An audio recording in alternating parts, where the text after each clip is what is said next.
नमस्कार, next nine news पर आपका बहुत बहुत स्वागत है। दिल्ली की राजनीति में अरविंद केजरीवाल का नाम किसी पहचान का मोहताज नहीं है, लेकिन अब ये सवाल उठ रहे हैं कि क्या उनका परिवार भी अब राजनीति में सक्रिय भूमिका निभाएगा, खासतौर पर उनकी बेटी हर्षिता केजरीवाल, जो शिक्षा और कॉरपोरेट करियर में बड़ी उपलब्धियां हासिल कर चुकी हैं। आम आदमी पार्टी को इस समय सबसे कठिन दौर का सामना करना पड़ रहा है। ऐसे में केजरीवाल परिवार से कोई नया चेहरा राजनीति में उतरेगा या फिर नहीं, ये एक बड़ा सवाल बन गया है। हर्षिता केजरीवाल ने अपनी शिक्षा में शानदार प्रदर्शन किया। उन्होंने 10वीं में 98% और 12वीं में 96% अंक प्राप्त किए और इसके बाद में IIT JEE एडवांस परीक्षा पास की और 3322 रैंक हासिल की। उन्होंने IIT दिल्ली से केमिकल इंजीनियरिंग में बीटेक किया और अपने बैच की सबसे बेहतरीन परफॉर्मेंस में से भी एक रही हैं।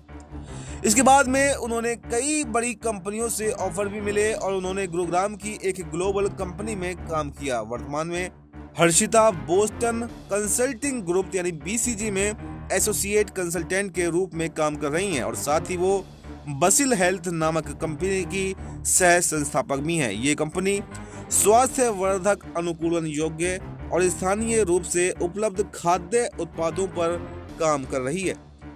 राजनीतिक विशेषज्ञों के अनुसार अपने व्यस्त करियर के बावजूद हर्षिता ने 2025 के दिल्ली चुनाव में अपनी मां सुनीता केजरीवाल के साथ में मिलकर आप के लिए प्रचार किया था। इस दौरान वो कई रैलियों में भी दिखाई दी, जिससे ये चर्चा तेज हो गई थी कि क्या अब हर्षिता की राजनीति में एंट्री होने वाली है। दिल्ली की सत्ता में बदलाव के बाद में अब आम आदमी पार्टी के सामने सबसे बड़ी चुनौती अपने जनाधार को बनाए रखने की है। आम आदमी पार्टी को इस समय एक मजबूत नेतृत्व की जरूरत है। अरविंद केजरीवाल कानूनी मामलों में उलझे हुए हैं और पार्टी को नए युवा चेहरों की तलाश भी है। हर्षिता की शिक्षा, आत्मनिर्भर और प्रोफेशनल छवि उन्हें पार्टी के लिए एक संभावित नया चेहरा जरूर बना सकती है।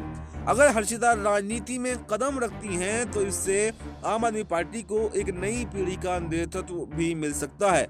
युवा वर्ग में उनकी मजबूत अपील होगी, खासतौर पर उन छात्रों और प्रोफेशनल्स के बीच में जो शिक्षा और करियर को प्राथमिकता देते हैं। इसके अलावा वो केजरीवाल परिवार की विरासत को आगे बढ़ाने का काम भी कर सकती हैं। हालांकि सवाल ये भी है कि क्या हर्षिता राजनीति में आने के लिए तैयार हैं या फिर नहीं, या फिर वो कॉर्पोरेट सेक्टर में ही अपना करियर बनाना चाहती हैं।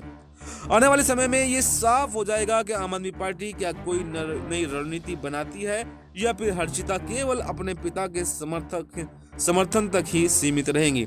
दिल्ली की राजनीति में इस नए संभावित चेहरे पर सभी की नजरें टिकी हुई हैं, तो इस पर भी आपका क्या कहना है? आप भी अपनी राय कमेंट बॉक्स में जरूर दें। फिलहाल इस खबर में इतना ही। देश और दुनिया की तमाम बड़ी खबरों के लिए आप बने रहिए हमारे साथ और देखते रहिए नेक्स्ट नाइन न्यूज।